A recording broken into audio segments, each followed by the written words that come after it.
Muy buen día, hermosa familia, ¿cómo están? Llegamos al final de esta semana, pero no llegamos al final de la serie. Seguimos en esta poderosa serie titulada Conociendo a Jesús.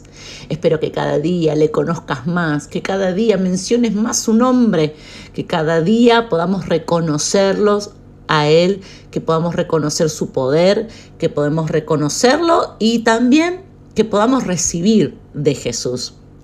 Y leímos en estos días los distintos capítulos de Hechos. Entendimos que, el libro de Hechos habla del momento en donde Jesús asciende a la diestra del Padre.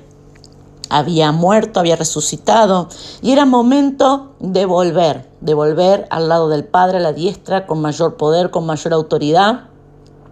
Y los discípulos quedan con una misión, con un gran legado y con todo lo que habían recibido de estar con Jesús. Y vemos que uno de los primeros milagros que se menciona en la Biblia, luego que Jesús asciende al cielo, es el paralítico o el cojo de nacimiento que estaba en la puerta del templo La Hermosa. Y vemos que Pedro y Juan son en el nombre de Jesús los que desatan poder, y que el milagro fue algo tan asombroso que dice que toda la gente quedó atónita. Vemos una secuencia. Este hombre recibe el milagro. Pedro y Juan comienzan a hablarle a la gente y a decirle que fue Jesús, que no es otra cosa, que fue Jesús, que se arrepientan, que lo reconozcan, que lo acepten, que eso era Jesús, que en medio de toda la confusión, dejen la confusión de lado. Jesús es esto, es poder. Pero luego de eso, te animo a que leas los capítulos de Hechos 1, 2, 3 y 4 para que entiendas el contexto de toda la historia. Y yo sé que Dios te va a hablar poderosamente. Pero cuando llegamos al versículo 4, vemos que Mientras Pedro y Juan hablaban con el pueblo acerca de lo que había ocurrido, del milagro y exaltando a Jesús, dice que vinieron sobre ellos los sacerdotes con el jefe de la guardia del templo y los saduceos, resentidos de la enseñanza que Pedro y Juan le estaban dando al pueblo. Y dice que echaron mano y los pusieron en la cárcel hasta el día siguiente porque ya era tarde. O sea que Pedro y Juan, en el nombre de Jesús, por estar con Jesús, por conocer a Jesús y saber el poder que Él tiene y que Él porta, desatan un milagro, bendicen, transforman la vida de un hombre.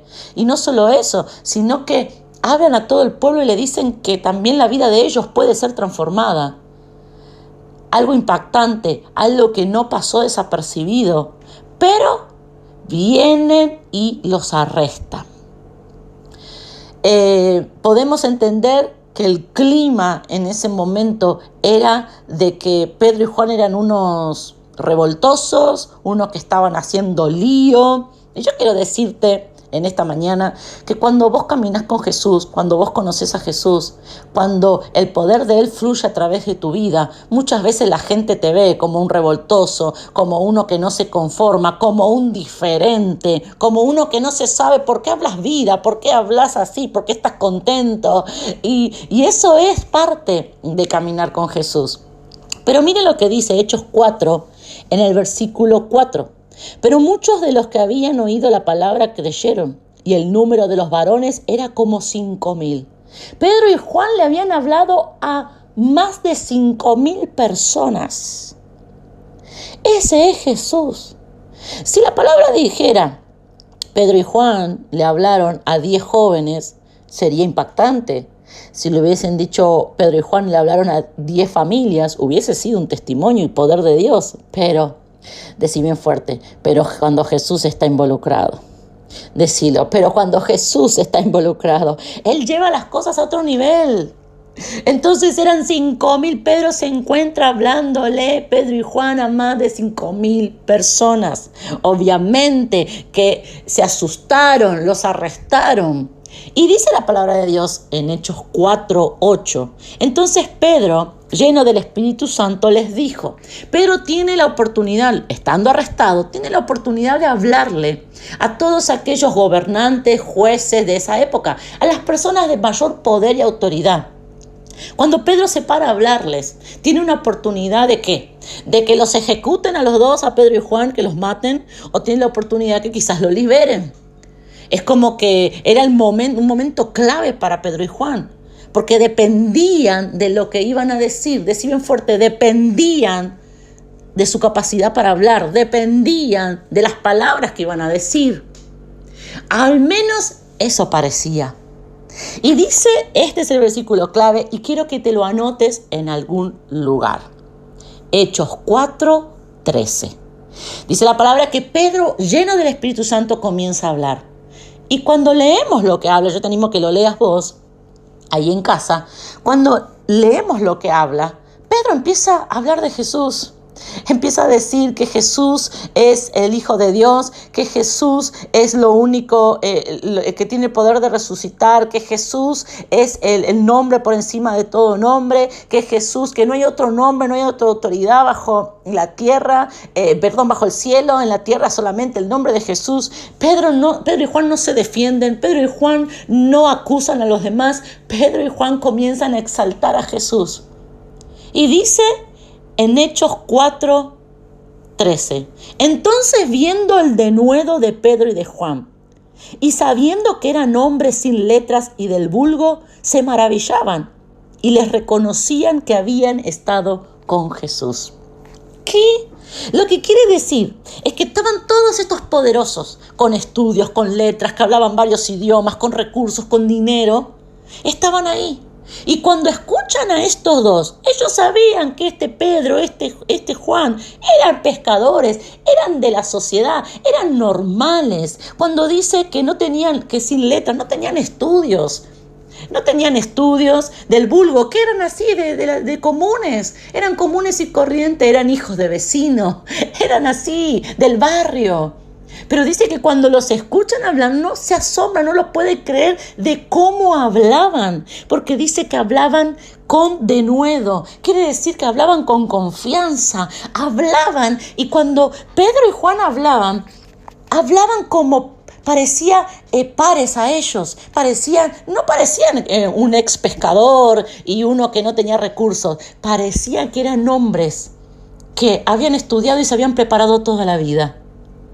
Escúchame bien en esta mañana. Aunque ellos no tenían estudios, hablaban mejor que los que tenían estudios. Aunque ellos no tenían recursos, hablaban como mejor que los que tenían recursos. Aunque ellos no tenían poder natural, no tenían una posición, no tenían un apellido, no tenían contactos, pero ellos hablaban como personas, hombres, que tenían todos los contactos y que tenían toda la autoridad y que tenían todo el poder. Yo quiero decirte en esta mañana, ese es Jesús. Jesús puede desatar sobre vos los recursos que estás necesitando. Vos te vas a presentar al trabajo y vas a orarle a Jesús y vas a hablar, y los que te escuchan van a decir: wow, hablas, en tu currículum dice que no tenés estudios, pero hablas como quien más estudios tuviese. Vos te vas a presentar ante tu jefe, vas a presentarte ante tus clientes, y vas a hablar, y vas a tener una postura, y vas a tener un carácter, y vas a tener una forma que la gente va a decir: wow, me dijiste que no estudiaste, me dijiste que no tenés, me dijiste que, pero parece que tenés los mayores estudios, hablas mejor, estás a la altura. Ay, alguien tiene que recibir esta palabra. Dios te dice, a través de Jesús, a través de Él, a través del Hijo, a través del Salvador, Él te va a llenar de los recursos, de las capacidades para que vos estés a la altura. ¿Hay alguna circunstancia que tenés que enfrentar y que no te sentís a la altura de la circunstancia? ¿Que sentís que no tenés la capacidad? Es que pastora, a mí me dice muchas pastores que yo no sé hablar bien. Pastora, es que yo nunca hice tal trabajo, nunca estuve en tal puesto, nunca hice tal cosa. Es que pastora, es un desafío muy grande, es que yo no sé cómo hacerlo. Yo quiero decirte que en el nombre de Jesús, que por estar con Jesús, que por conocerle a Él, Pedro y Juan fueron impartidos por un nivel y por una capacidad que ellos naturalmente no la habían alcanzado. Lo mismo puede hacer Jesús en tu vida. Lo mismo. Jesús puede darte esa confianza que necesitas. Puede darte esa revelación que necesitas. No importa lo que no tenés. Si tenés a Jesús, lo tenés todo. No importa que no tengas estudio, tenés a Jesús, lo tenés. Él se va a encargar de maximizar tu hablar. Él se va a encargar de maximizar tus conocimientos. Él se va a encargar. Pero aferrate a Jesús. Oremos juntos en esta mañana. Hermoso Jesús. Wow, lo que vivieron Pedro y Juan, yo también lo quiero vivir. Yo sé, decirle dónde estás, reconozco en esta mañana que fuiste tú el que le dio a Pedro y Juan lo que no tenían. Y quizás ellos no pudieron estudiar, quizás ellos no pudieron acceder, quizás ellos no pudieron tener contactos, no conocían a nadie, no tenían los recursos, no tenían el dinero, no pudieron hacer, no pudieron formarse. Pero tú le diste la capacidad, le diste el hablar, le diste las palabras, le diste la postura, le diste todo lo que ellos necesitaban. Hermoso Jesús, yo creo hoy que tú también lo puedes hacer conmigo. Que tú me puedes dar a mí todo lo que yo hoy no pude tener. Decirle dónde estás, Jesús, yo no pude tener estudios, yo no pude tener quien me enseñe, yo no pude tener quien me apoye, yo no pude tener contactos, yo no pude formar esto, formar lo otro. Decirle a Él. Pero creo que como lo hiciste con Pedro y con Juan, lo puedes hacer conmigo. Gracias, hermoso Jesús. Amén y amén. Dice que después de escucharlo se maravillaban y reconocían que estos habían estado con Jesús. Declaro sobre tu vida que va a pasar lo mismo. La gente se va a asombrar. La gente se va a asombrar de tu capacidad y van a reconocer, se van a dar cuenta que hay algo sobrenatural en tu vida.